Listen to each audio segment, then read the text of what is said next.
Welcome to the 5th installment of the MoleculeCrafter video tutorial. This tutorial will cover scaling, aligning, and stacking our models for 3D printing. Now, there are several steps that need to happen before we can print our models. Since these parts are repeatable, we want to organize them into stacks so that they are easier to 3D print. First, we need to create a new part studio for the stacks.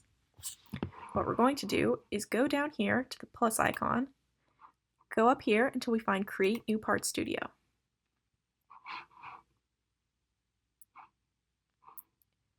Took a minute, but there's our part studio. I'm going to rename it and I'm going to call it Stacks. Okay, the next thing we're going to do is go up to this plane tool up here, but click the drop down menu to see more options. We'll go to the bottom and find the derived option. I'm going to select a part studio, and a lot of these part studios here are things that we use to make the connectors, but I don't want those. I want the begin modeling one. So I'm going to click the drop down arrow next to that, and I only want the 5 pieces that I starred. So that's DA17, DC15, DG10, DT8, and this sugar here, DT7.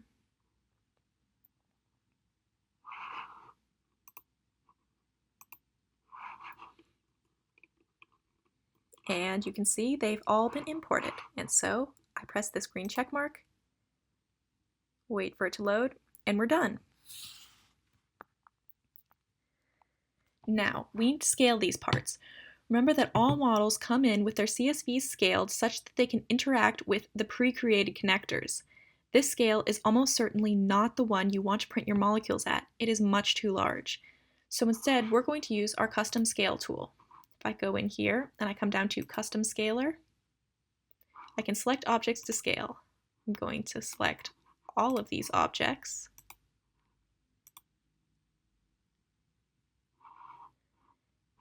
And I want to make them the 75% scale factor. You can choose a custom option if you would like, but the 75% one is what we recommend. Okay, and now everything's appropriately scaled. The next thing we want to do is align the tools. But before we do that, I'm going to make a sketch on the top plane. I'm going to make multiple points. 5, 1 for each part.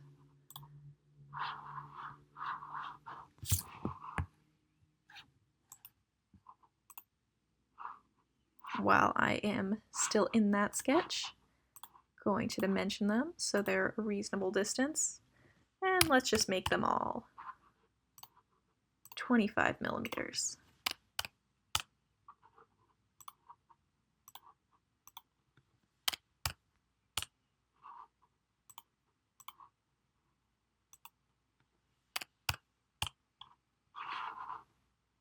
Okay, now I've exited my sketch, but you can still see it there, and you can see it on this left panel.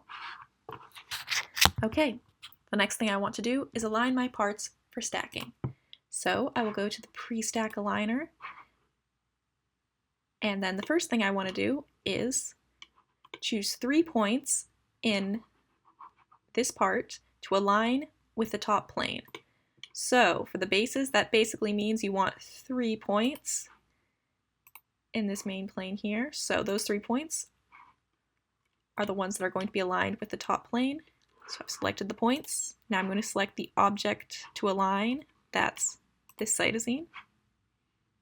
And by default, it's automatically aligned with the origin. Since I want this one to be at the origin right now, I'm not going to change it. Now, there are multiple other things you can do. You can realign the mate connectors. This makes multiple mate connectors here, so you can do patterns in multiple directions. So if you want mate connectors in the XY direction or in the YZ direction, currently I just need the default right now. You can also change the distance from the point. So say if I did 10 millimeters, this would start at 10 millimeters up from the origin. I don't need that right now, so I'm just going to leave it at 0.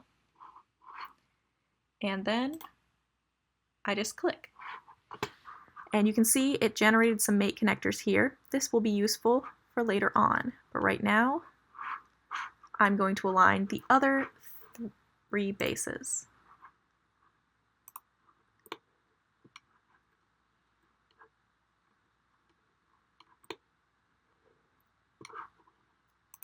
So once again, taking 3 points and then selecting the object to align, you can see that by default it sent it to the origin on top of the cytosine that was already there. That is not what I want, so I'm going to select Move to a specific location, and now I can choose an alternate mate connector, which I'm going to say is this point here on my sketch. And now it's been moved to that point. Again, I can change the distance from that plane, but in this case I don't want that, so I'm going to leave it at 0.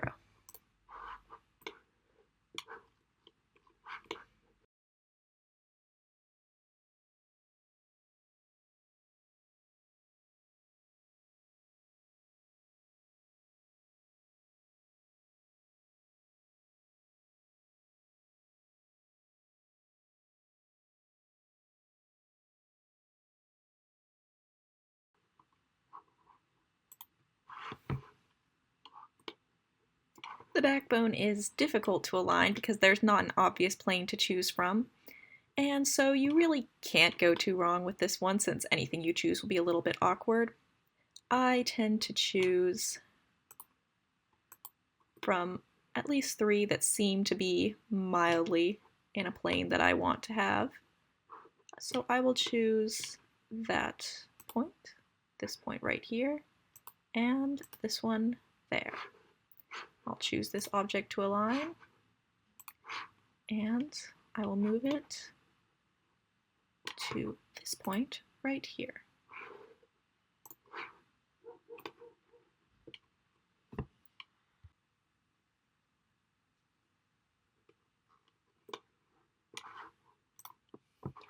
Now that all the parts are aligned, we're going to use the linear pattern tool to extend the part.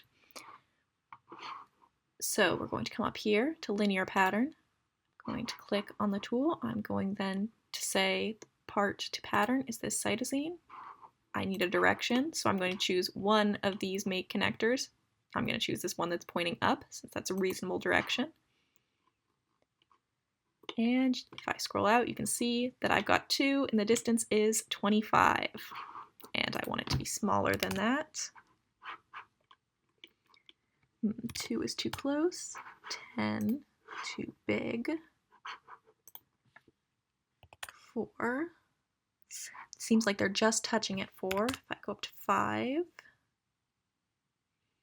Okay, 5 seems decent. One of the things we want to make sure of is that the parts don't touch. The space you need to have between parts changes depending on where you might be printing your parts from and how accurate that vendor can be. I find it's best to have more space than less if you want to have the parts to have well-formed connectors. If you put things too close together, then these connectors, especially the sockets, can come out with a little too much material in them. So it's best to have a little bit more room.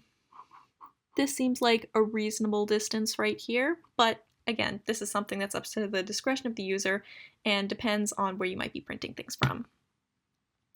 Now, we can change how many instances there are. I'm going to go with 16. It can be any number you feel like, but 16 is one that we often choose. Okay. You can see on the left here, this has created a bunch of this same part. It's copied all of them. We want them to be one part connected together. So what we're going to do is make a sketch on the top plane. So I'm going to make a sketch. I'm going to select the top plane. I'm going to take a circle and sketch a circle. Going to dimension it.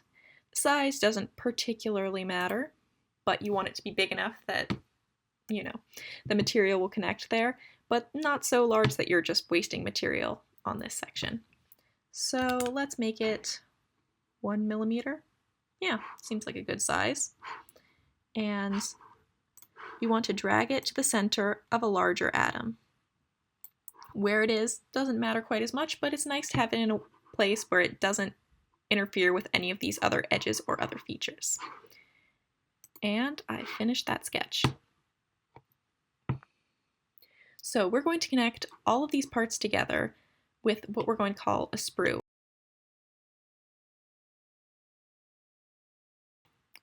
So I want to extrude the sketch that we just made,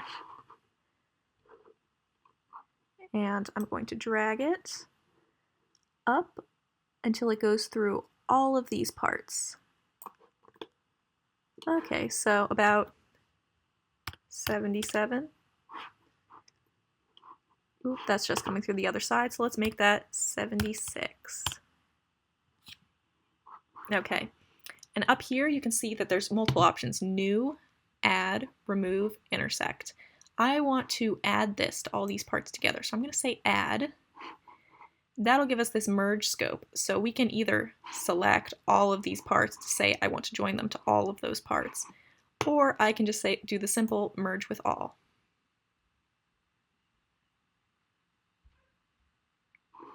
And now I select that check mark, wait for it to load, and you can see we are down to one part for the cytosine. And that's basically how you make a stack. I'm going to do the same for the other 3 bases now.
And there we can see that we have all of the bases modeled. Now it's time to look at the backbone, which is a little more difficult. But we'll start the same way, by making a linear pattern.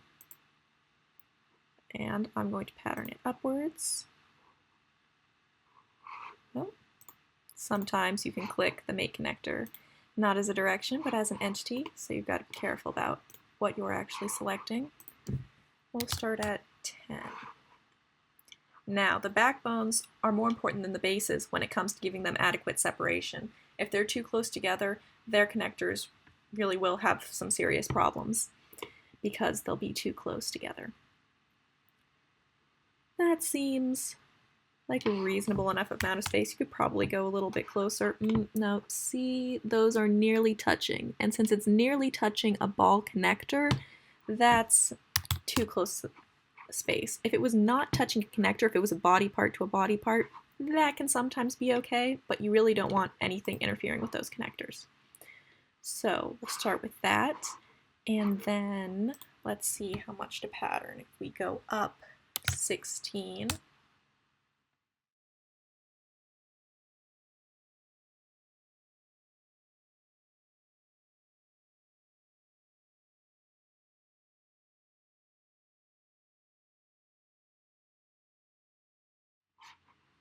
okay, Now I'm going to do a sketch.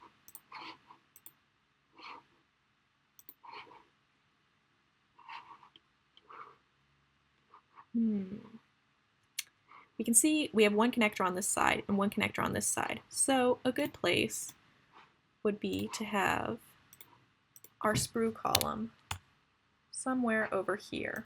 The sprue column for connectors often have to be bigger. I'll make it 2 millimeters right now.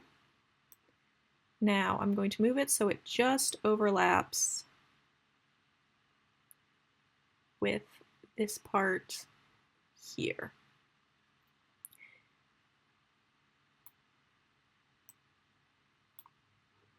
Let's try that out. We can make this smaller. Okay, and those just overlap.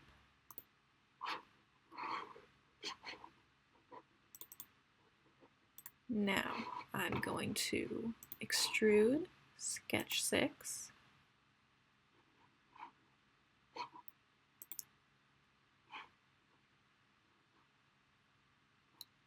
And I'm going to go up until it has touched all of the parts.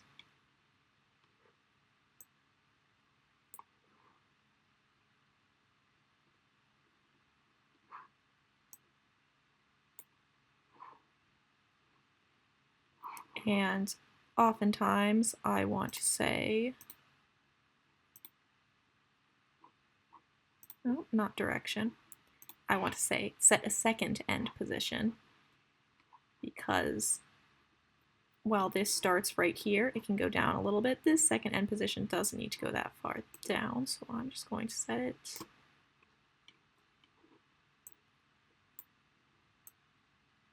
there, since we've got this extra bit of connection. I'm going to set it to add, and I'm going to have it merge with all.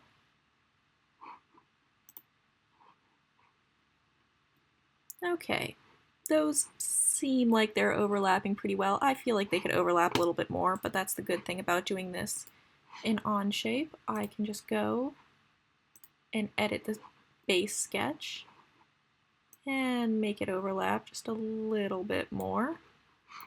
Then I can exit the sketch, wait for it to load, and it updates that whole part. Now, remember that you often need more of the backbones than you need of the bases, because each base needs a backbone. And in any case, the backbones are quite simple to snap, so it's often good to have more of those than you have of the bases. So to continue with this modeling, we're going to make a circular pattern of what we've just created.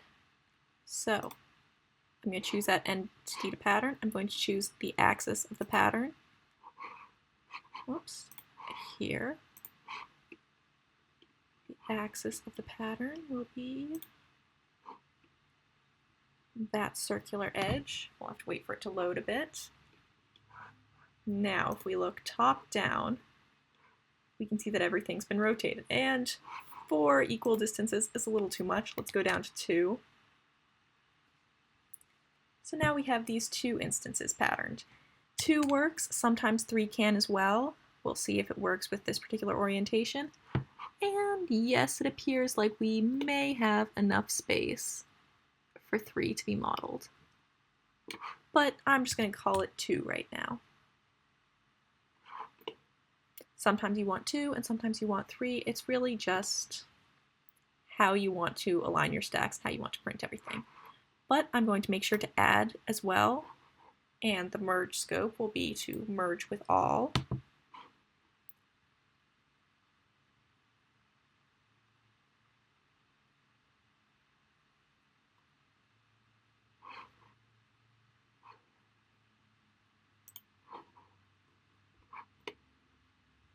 Okay. I'm going to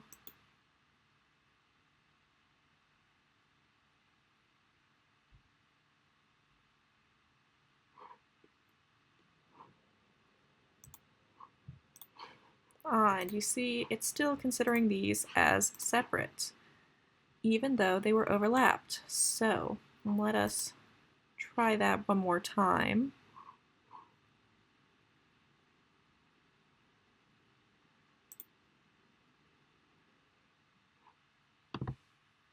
Maybe instead of merge with all, I will just select the merge scope to be this piece here. Yes, so for some reason the merge with all was confusing this. But if I just selected the one I wanted to merge it with, you can see we only have one sugar.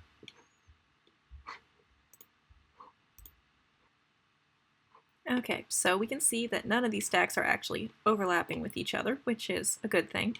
And we've created full stacks of parts. So the last thing to do is to export these as, well, any sort of file you want, but I usually go with step files. So if I go to this part on this part list and I select export, I can choose step format and I can choose whatever name I want. Usually I get rid of the stacks part of it and I'll just leave it as it's DC15 from the chain B. And then I'll go and export that.